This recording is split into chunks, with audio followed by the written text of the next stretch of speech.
នេះជាអន្ទាក់ទេ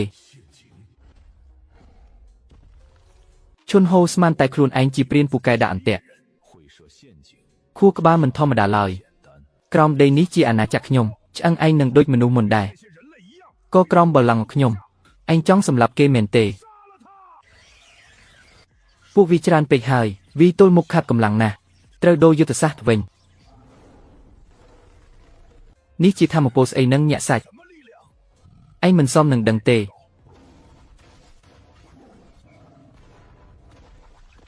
គ្មានប្រយោជន៍ទេគង់តែញាប់ក្នុងនេះទេ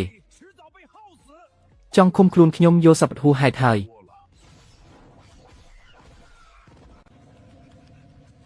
ដកថយត្រឡប់ទៅសម្បុកវិញ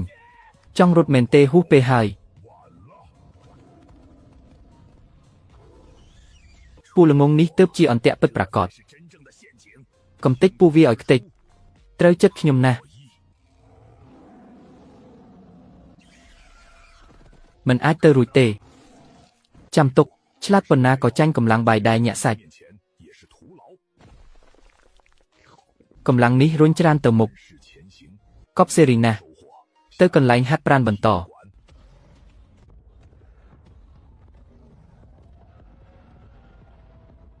សំឡេងនេះប្រកាសជាទាន់ពេលហើយរកឃើញហើយធម្មពលខ្លាំងមិនធម្មតារបស់ល្អពិតមែនទីតាំងលេខ3ទប់លេងជាប់ហើយគ្របចិត្តអស់ហើយមេក្រុមនាំគ្នាជីកជញ្ជាំងហើយនរណាហ៊ានថយក្រោយខ្ញុំបាញ់ចោលការពារឲ្យជាប់ពួកយើងនឹងងាប់មិនខានឯងធ្វើឲ្យខ្ញុំចាំច្បាស់ណាស់ខាងក្រៅគ្រោះថ្នាក់ខ្លាំងណាស់ពួកវាចូលមកហើយឡើងទៅច្រកបូតនេះទប់បានតែកន្លះម៉ោងទេស្ដេចបិសាចកំពុងបញ្ជាគួរឲ្យចាប់អារម្មណ៍ណាស់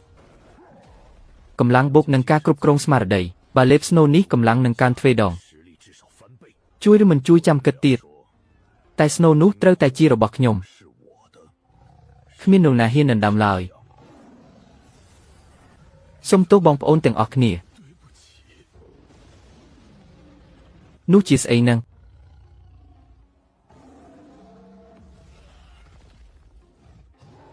អ្នកទាំងផ្លូវត្រូវតែញាប់ព្រះឲ្យគេកំពុងកាប់សម្លាប់ហើយកម្លាំងនេះមិនមែនសត្វធម្មតាទេសុទ្ធតែពូកាគុណភាពស្នូទាបពេកហើយឯងចង់ងាប់មែនទេចាំយូរហើយ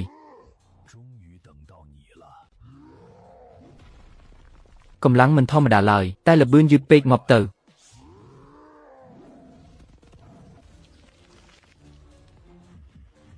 ចាប់ឯងបានហើយវិវោហើយខ្លានោះត្រូវគេវាចំហើយចង្រៃណាស់គេអាចឈ្នះទេនឹង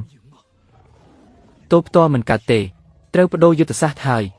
កាក់សំណល់សោះហ៊ានមកទល់នឹងខ្ញុំអាមនុស្សកំសាកអីខ្ញុំកំពុងរកចំណុចខ្សោយឯងតើ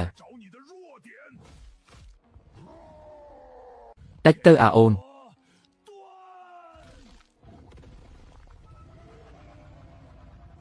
ឈ្នះហើយខ្លាមួយក្បាលនោះឈ្នះហើយគេសម្លាប់បិសាចនោះបានហើយនេះទើបហៅថាខ្លាំងពិតប្រាកដ